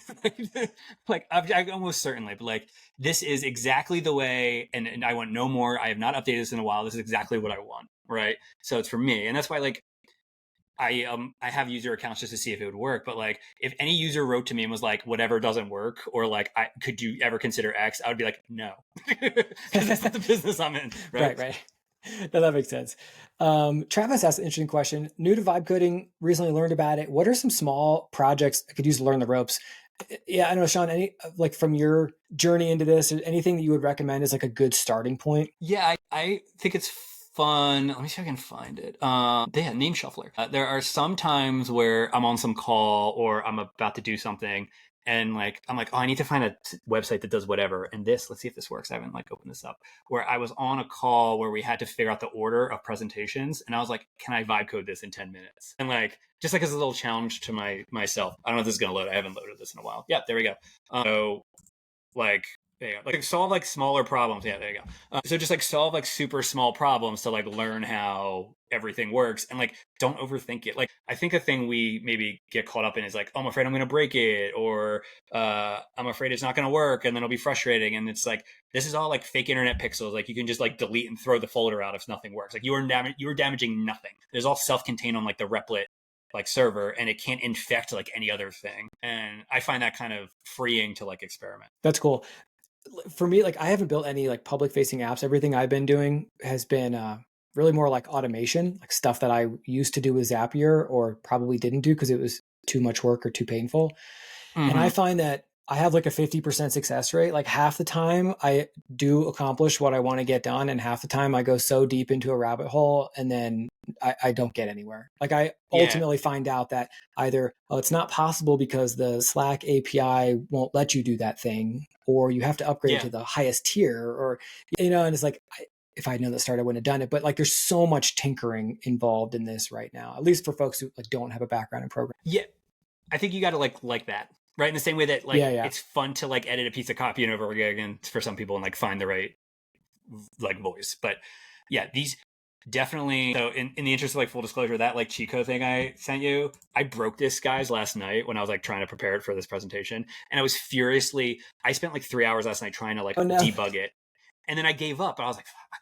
And then like editing, I just slept on it, and I woke up and I was like, oh, I think I know what it's trying to do now. And then I did a few things and like it worked. And so like you can like get caught in like this cul-de-sac sometimes, and you need to either like blow it up or ask a new way. And it's just like writing. It reminds me a lot of writing, honestly, in a lot of ways. Yeah. That's so interesting. Charlie Romberg, who we had on the podcast recently, described writing with AI as sculpting from marble. I feel like this is kind of the same thing too. Like, it starts like so broad and you're just always trying to get narrower and narrower. Yeah. I'm gonna see if I can find it while you pull another question, let me see if I can find the moment where I gave up. So yeah, look, you see this? Can I ask you a question, Sean? How much money are you spending on this stuff? Oh, I'm so glad you asked. I have this in here. I think it's right. So this is it. This is everything I spent. Wow. I pulled this while everyone was talking. That's crazy. This is from my credit card statement. So this is not fake Replit messing with me. This is actually dollars I've spent on my credit card. That's wild. That's incredibly inexpensive for what you're able to do with that. That's really cool. Yeah, right. So even the there's probably like 10 apps I got nowhere and had to like throw away. But also, when you get somewhere and it dead ends, like the first example of Savesies, I added user accounts and it totally broke. It like could not figure it out retroactively. And I was like, oh, you have to start with that, because if you try to layer such serious architecture back on top of it, the AI just is like not good enough to like or can like handle that complexity. So it was like a learning, right? And like the more you just go through it, you figure it out. Amazing. Okay, any last questions for Sean here? Mo says, wait, that seems more expensive than paying for software that accomplishes the same things. No, Paying maybe. for accomplishes what? Well, for that potentially you could spend less by paying for software that someone else has built to do bookmarking, for example. But I mean, yeah. like, while that is probably true, it's also like there's something to the part where you build it yourself. You can build like potentially like a more opinionated or personalized version of it. Yeah. Also, that's assuming you know the end you want in mind and can find it and pay for it, right? Like, for example, like that Bartram app, I wasn't like starting out being like, I need something that scrapes website. I was like, I need to rewrite this copy. Crap, what am I going to do about it? And then like I backed into it. I was like, oh, I can automate this. And like the act of thinking of that and making it, and now it's mine forever and I can tweak it for like my clients, whoever I want. That is definitely like, if you put all these numbers in a spreadsheet, is it slightly more expensive to do this? Sure, but like, to say nothing of like the learning and development and like what I've learned about like AI tools and apps, and I can continue to add to this. Like, that's worth it to me. And if it might not be worth it to you, and I get that. Yeah, super cool. All right, Sean, thank you so much. We'll put more links once Katie gets going. We'll put links into all your stuff, your LinkedIn, Gatecheck Studios, this Google Doc, which I think you put in here, but I'll make sure everyone has it. And yeah, super cool to chat. Thank you for making time to do this. We really appreciate it. Appreciate you guys. Bye. We'll see you in the live chat. All right. We've got one more presentation. Katie's coming on now. Hey, Katie. I have a bunch of stuff that I'll put in the live chat, as I mentioned. Before we dive into Katie's, real quick, though, I just want to shout out Riverside, again, sponsoring this event. There's a lot of good tools for running webinars. Most of them are very expensive. So let's say I wanted to run this exact same workshop on a different tool, like a webinar specific tool. It would probably run me about $500 a month, but I pay $24 a month for Riverside, and it allows me to do basically the same thing. And it's awesome. Riverside also has the ability to stream live on YouTube and LinkedIn, which I chose not to do for this, but you could just click a button and it will automatically send your live stream out for your workshops or webinars to those platforms too. And then afterwards, which I am going to do, I'm going to use the AI powered editing to chop stuff up. We're going to make clips for social. We're going to chop it up by presenter so that we have shorter videos. And that's all just so easy. You literally just highlight the text and then export it, and it will clean up audio. It'll remove ums and ahs, pauses, etc. It's really good. So thanks again to Riverside. Check it out at riverside.fm. Okay, cool. Katie, welcome. Thank you for being here and for doing this. You've been doing some really cool stuff with Lovable, which is a tool that we haven't really talked about yet. So I guess that's an important part of this workshop. Is there's a bunch of tools you can do this with. Each of them have different strengths and weaknesses. So we've seen Cursor, we've seen Replit. Now we'll talk a little bit about Lovable and some of the stuff that you've been up to with it. So first, would you mind, Katie, introducing yourself? Tell us a little bit about who you are, and then let's dive in. Yeah. So my name is Katie. I am a freelance content marketer, writer, and strategist. I'm based in Columbus, Ohio, and I specialize in thought leadership. If you've been around content marketing for a while, you might have seen me squawking about earned secrets on the Animals blog a few years ago, and that has been where I have been at ever since then. Cool. So, yeah, and then as far as like my coding background, I've got none. I was actually one of those people that got really irritated when people would say learn to code, because no, my current skills are valuable enough. Thank you very much. Writing is important. But here I am, 2 months of roughly into vibe coding, and I'm like super obsessed with it. I seem to have lost hello? You there? You cut off for a second, but you're back. Okay, I'm trying to get I'm getting a blank screen. I'm trying to like click in and share my screen, but it's like not showing any content on the Riverside. It's possible. Do you have Riverside open in 2 tabs? No, oh yes. I guess that's it. I also, I put Katie's, she wrote this fantastic article about thought leadership for the Animals blog a couple years ago. I just put a link to that in the chat. It's really good. Probably the best article on thought leadership content that I've ever read. Okay. Sorry. Okay, no, you're good. You're back. Cool. So yeah, as I said, I was like deeply anti-code for a long time. But one of my clients is the newsletter / product studio / consulting company, the multimodal media company, as they say, Every. And Every does this thing every quarter where they do Think Week, which is where instead of you take a step back from your usual day-to-day tasks to like do some sort of divergent thinking, work on cool projects. And I was lucky enough to kind of get to hang out with them on their most recent Think Week in February. And one of the assignments for that Think Week was to try an AI tool we'd never used before. So I've been pretty pro AI for content, using a lot of ChatGPT, Lex, I'm a huge fan of. But this challenge was to use an AI tool I hadn't used before. And I had it in the back of my mind that I wanted to rebuild my website. And so one of the devs at Every, Andre, was like, oh, well, have you tried Lovable? And I was like, I have not tried Lovable. So I decided to try building a website with Lovable, and I will show you what that looks like now. So this is my first go at creating a website, and I did this in 2 hours. My prompt for this one was literally just create a website for a thought leadership writer and consultant who specializes in B2B SaaS, and it was like, here you go. That's insane. I saw this.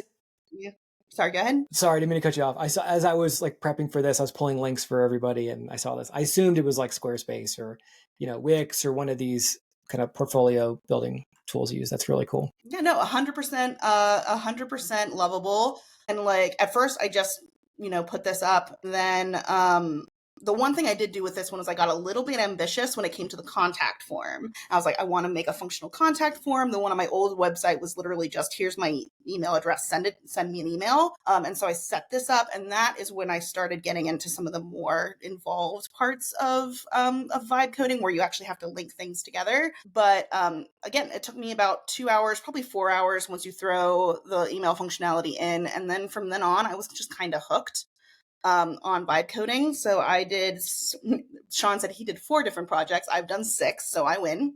And if we actually go to my website, you can see all of my AI experiments because I lack shame, and they're just like all up here for you to look at if you'd like.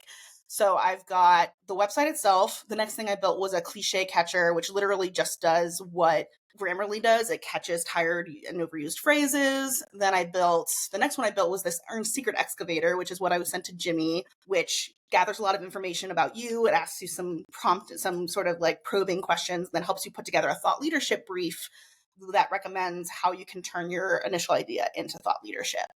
Concept Coiner, this is my problem child. Basically, it's an app that lets you come up with an ownable phrase or framework for like a TED Talk or like naming a product. It's a work in progress. And then the one I'm going to talk about in detail today is Swipe File. And the origin story of this one is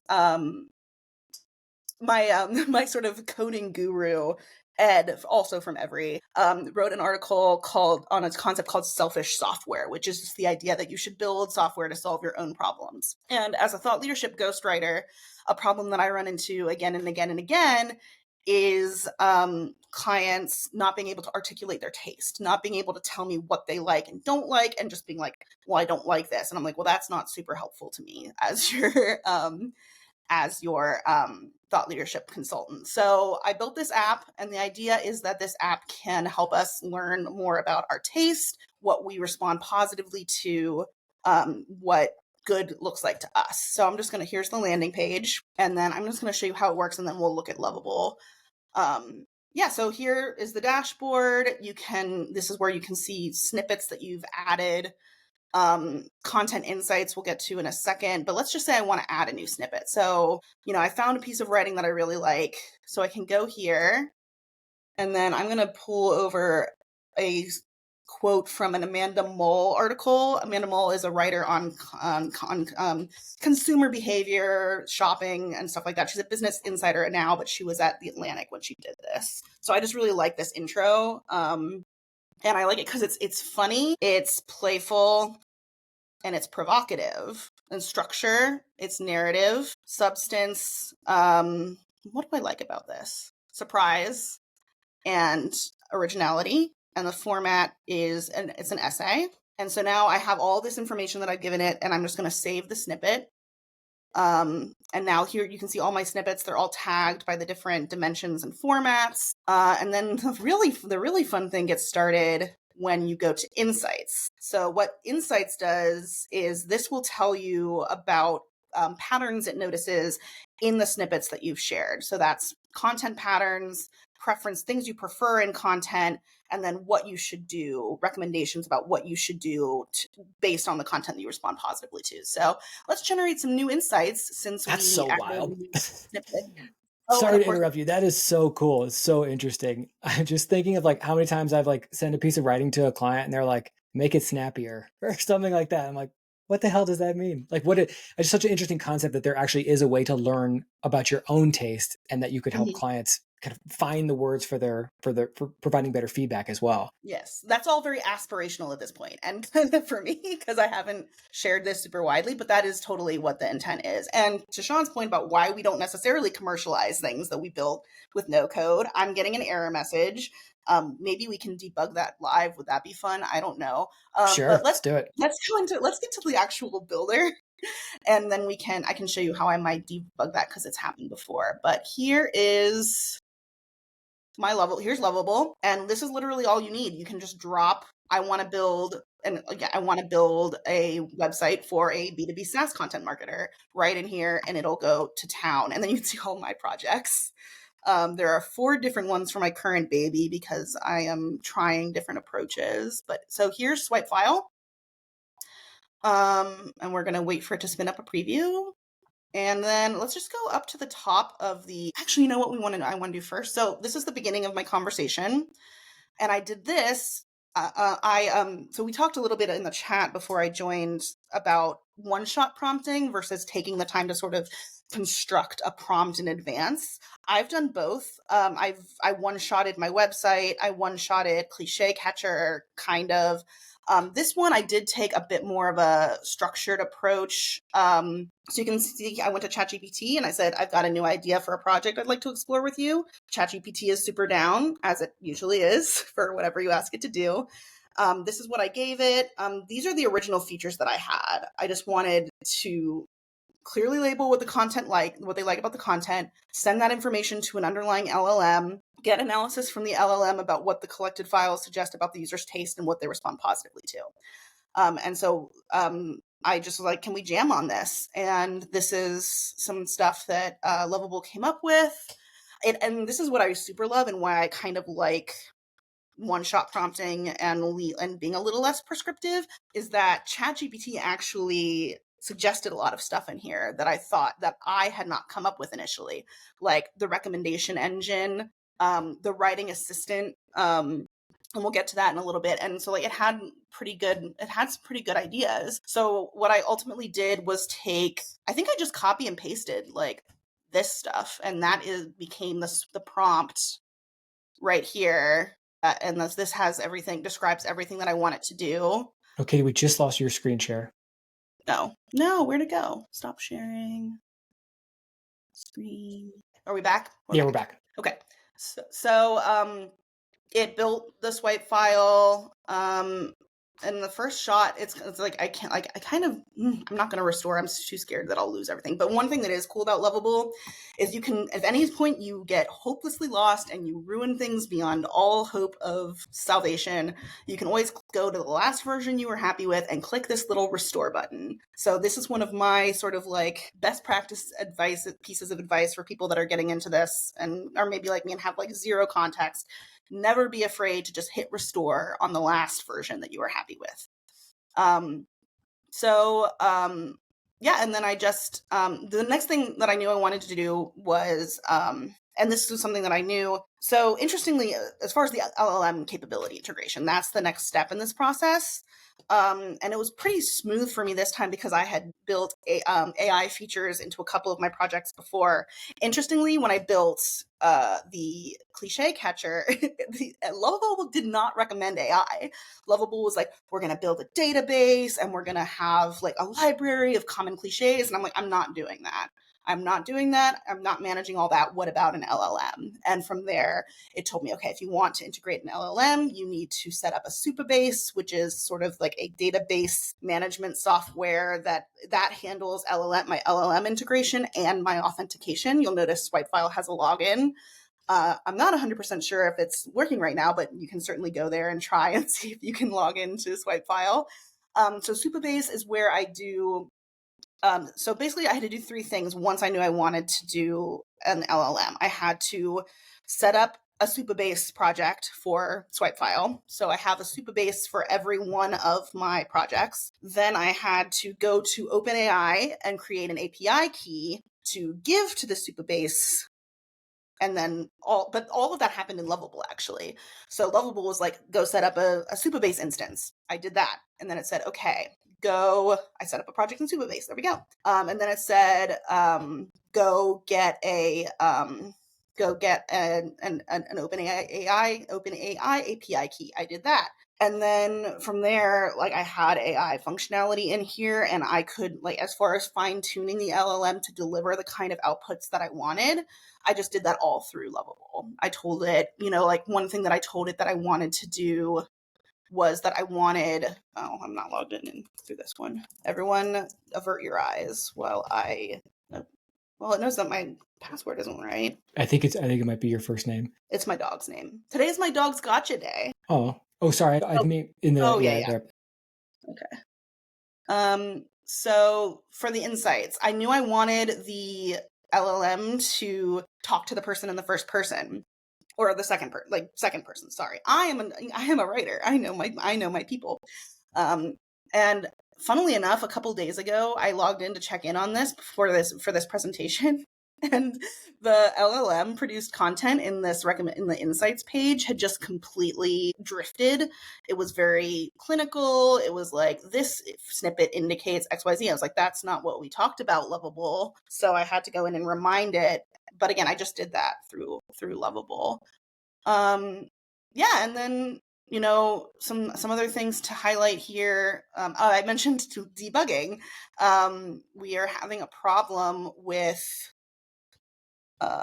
generating new insights, and the error message that we're getting says, it's hidden behind toast notifications, and I can't actually see it right now. Okay. This was going to be so cool. Anyway, vibe debugging. There are, in my experience, most of vibe coding is actually vibe debugging and figuring out why things that you've built aren't working, what is broken, what you did wrong. And there are 3 ways I found that you can go about this, and I have done all 3 of them. One is just reading the error messages that you get in the developer console, and just finding the red text, copying and pasting it, and putting it into Lovable and saying, what up? And usually when you do that, it'll be pretty straightforward to tell you what the error is and go fix it. Another thing that I've done is sometimes I just say, I suspect XYZ is not working. Like, for example, there was a problem with the authorization for this app, and I just said, I think something's up with the auth. Can you go look and see what's wrong? And it did it. And then when it's 1 a.m. in the morning and you are frantically trying to fix something and you have that feeling that you can't leave it alone until you fix it, sometimes you find yourself saying, it's not working, please fix. I would rank those in order of most recommended to least recommended in terms of how you're vibe debugging. But in my experience, what I sort of think is that clear vibe coding is about good writing, and good vibe debugging is about good reading. So at the bottom, that's interesting. Both of these are skills that nominally, theoretically, as content marketers, we've developed. And so when you're prompting, you just want to be very clear and, descriptive. And if you have a specific output, you want prescriptive about what you're looking for. And then when you're debugging, you just want to be reading really carefully to make sure you're understanding what's going on correctly. And that's kind of my experience with debugging. Really cool. Do you ever run into usage limits as you're debugging? Because I do find that in Claude. Like, when I hit my limits, it's always because it'll write a bunch of code, I'll run it, it doesn't work, it does it again, doesn't work, and then I'm like, I hit a usage limit, now I have to wait 2 hours or whatever until I can do it again. Yeah, I should probably own up that I am currently on the $200 a month Lovable plan. So no usage limits, I'm guessing.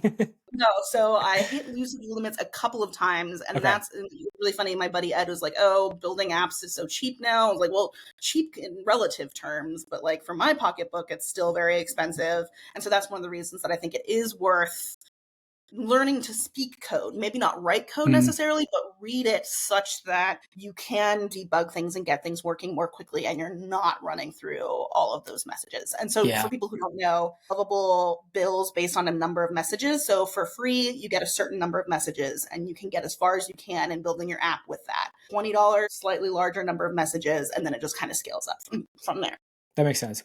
I think it's actually very cool that you started in ChatGPT and you basically scoped out the project before you started writing the code. Because I could imagine you just start in Lovable, you don't have a full spec written out yet, and then you get into, like, you do this. Oh no, not this. I want to do this, and I have a new idea. Let's add that thing. Like, I would imagine the better your initial prompt, the easier all of this is. Yeah, that's definitely true. I have layered in a lot of features after the fact with varying success. So for example, this workshop feature where like you can like get different kinds of challenges to, model the writing that you want to do that you've said you like.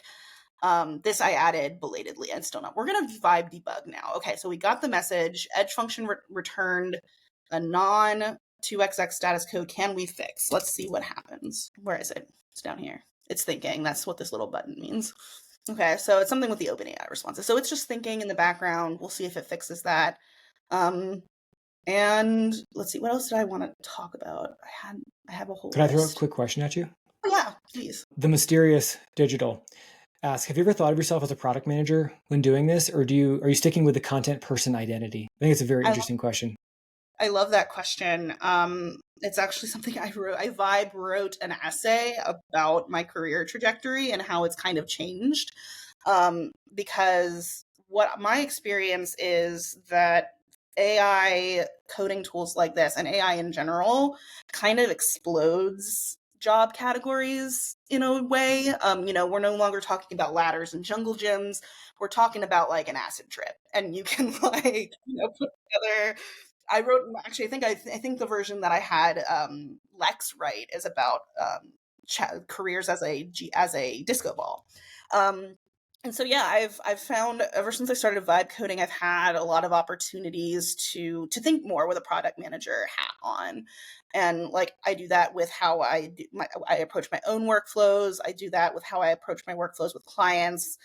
I historically, like, project management is not my strong suit. That's kind of why I'm not in-house anymore. Because when you're in-house as a content marketer, you have to be a stellar project manager. And now I look at all my project management problems through the lens of how can I build to solve this, and to, so I don't have to deal with this thing that I'm bad at. Yeah, very cool. You recently published an article on Every about how your output is essentially, you're a one-person agency. I'll find the link and I'll put it in the chat. I thought it was really cool. Just like the way that you had changed your thinking on the way, like what it means to be a freelancer. Yeah. That's AI turned me into a content agency of one. Is the article. It's paywalled, but everyone sign up for Every. Every's really good. It's a wonderful place to be and to learn about AI in particular. Yeah. Let me pull. I'm going through the chat right now to pull up a couple of other questions for you. Someone mentioned we should do like a vibe coding workshop. I'm thinking we do a vibe coding hackathon. So I'll think about the logistics of that. It might be fun to do it where everyone like gets together. We spend an hour or two, and then we share what we built during that time. So I'll follow up about that. Janessa says, is anyone else vibe coding right now? Because Katie immediately inspired me to actually build a website for myself. That's really cool. I'm really glad, Katie, that you shared the use case of building a website, because that's not something I had thought of. I thought it's like you build an app, you interact with it like you do an app. But how often in the Superpath community does somebody say, hey, I need to build a portfolio site. What should I use? And then there's like 1,000 different answers. But this is a really cool way actually like practice some vibe coding while getting something very useful out of it too. Yeah, and it's just so customizable. Like that's actually where things started for me. I had mentioned on the stand-up during Think Week that I had tried to use Squarespace, because Squarespace is all like, we have AI features now, and it's basically just templates. And like when you use something like Lovable, it really is like completely customizable by you. You just say, I want it to look like this, and it does all of that for you. And I think, I think that as long as we're talking about who should be scared about vibe coding, I would say that website builders should probably be on notice. Yeah, totally. A quick question from Grace. Is Swipefile deployed on Lovable or through GitHub? Still unsure where the Git comes into play. This is deployed on Lovable, right? Yeah, I have not gotten into the domain buying game yet. So Lovable, you just like you kind of just automatically get a Lovable UR branded URL, and I just have those used right now. I was actually interested to find out the answer to the question about whether you can put them on subdomains of your website, because obviously I would love to just like have all of these live on my website. But for now they're Lovable, and I do have a GitHub set up. I barely touch it. I just basically export my code from Lovable to GitHub, so it lives in a second place just in case, I don't know, the catastrophic should happen. Yeah. Interesting. Connor, building an app, has an MVP since I joined the call. That's so cool. Another quick question from Grace, a follow-up about building portfolios. Do you need anything else? You need domain, hosting provider, which I guess in this situation is Lovable. Do you need anything else to get a website out the door? Well, if you want like my website is the one thing I do have a domain for. So like katieparrott.com, I had in my back pocket. So I had to like run through the adventure of pointing my DNS things to the things like deeply. You can see how untechnical I am as I'm trying to describe what I did. But yeah, for like, I would recommend if you're using it to like build a personal website, then it makes sense to have your personal URL that you own. The reason that all my other projects are just Lovable apps is because I was just getting them out the door. I have an itchy trigger finger when it comes to hitting publish. I like to publish and publish and publish again with these things every time I add something new. And it's just been easy to have the Lovable domains just there.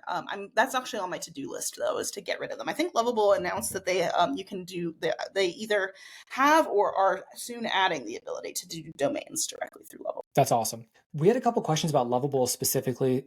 Lindsay asked pros and cons of Lovable. Someone asked if you had tried Bolt as potential alternative.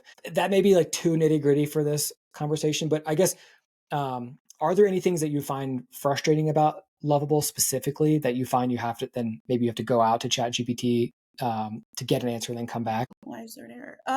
I honestly have been pretty happy in Lovable, and I haven't sort of looked around too terribly much. As far as what's frustrating, and like I haven't had too many problems. I mean, the one thing I will say is that like and I don't know if this is true actually. For a while, I thought that if you asked Lovable a question without wanting it to action it, that counts toward your messaging count, and then that feels kind of frustrating. So like the process of asking Lovable, if I do this, what will happen? That's something that I want to ask a lot and like kind of troubleshoot in advance, or just get a sense of what's going to happen when I run this code. And Lovable, to my knowledge, doesn't do that. Got it. Which I think would be really helpful, particularly for apps that are aimed at a non-technical audience. Got it. Mo, I'm so glad you brought this up. Katie, you mentioned you had thoughts on the death of SaaS earlier. Would love to hear more. Yeah, so basically what it comes down to is I really feel like the name of the game is going to be build versus buy. So like, just because you can build something doesn't mean that you should. And just because something exists off the shelf doesn't mean that you don't want to build something yourself. And it kind of ties back to some of the questions that got brought up earlier on this call about like, how important is reliability? You know, if it's something where it needs to be working 100% of the time, then you probably want to buy a solution versus building one. If it's something where you have a really, really specific use case and you know nothing out there is going to be good enough for what you're trying to do, then I think it makes sense to buy or build. And so like that's kind of my big like crystal ball prediction for like the future of vibe coding, is that build versus buy is going to be an ongoing conversation. And like it's going to be the kind of thing maybe the AIs will be writing search optimized posts for in 2-3 years. Yeah. That's interesting. I've thought about this a lot recently because we run Superpath on Slack, thought about moving into Circle. I've got a couple of demos and I was like, oh my gosh, it's all in one place. It'd be so much easier. You know what I mean? Like we have billing in Stripe, we have the conversation in Slack, we have an Airtable base of members, all these things that we duct tape together through Zapier. And like in this particular case, ended up making sense to stick with what we got, try to improve it. But it's not hard to imagine someone going down the sort of like, I'm going to customize it, and then realizing like, wow, this is actually a huge headache if we need this to work all the time. So I think it makes a ton of sense. The Sassacre, I assume that's Sean Blanda saying the Sassacres here. Super cool. So much here. We have wow, just like almost 2 hours here of stuff. We're going to publish all of this. Katie, thank you so much. Lightfile is really cool. I think it's a really, really cool app. I put the link to it in the chat so people can check it out. I will, of course, also email everybody afterwards with recording, all the links, everybody's LinkedIn, any of the links we mentioned in the chat, apps you can check out, etc. And I do think we should do a follow-up to this, maybe a hackathon or some kind of workshop so that people can actually do some stuff. Because what I'm seeing in the chat is people have been building alongside as they're listening to these presentations, which is really cool. So I guess one last time, let's shout out Riverside and Lex for sponsoring this event. Riverside.fm. You can host workshops, webinars, you can record podcasts, customer interviews, sales calls, etc. You'll see the output of the AI-powered editing after this. And then Lex, as we saw, it's an incredible tool built specifically for writers. Sammy was kind enough to come on and show us. So you can get 15% off with the code SP15 if you want to check it out yourself. And other than that, I think we're good. Thank you so much, everybody, for spending 2 hours with us. This was so much more awesome even than I thought, and my expectations were pretty high. So thanks to everybody, our presenters specifically, and for everyone who attended. So I think that's all we got. Have a great day, everybody. And for SuperPath folks, we'll see you in Slack. Take care.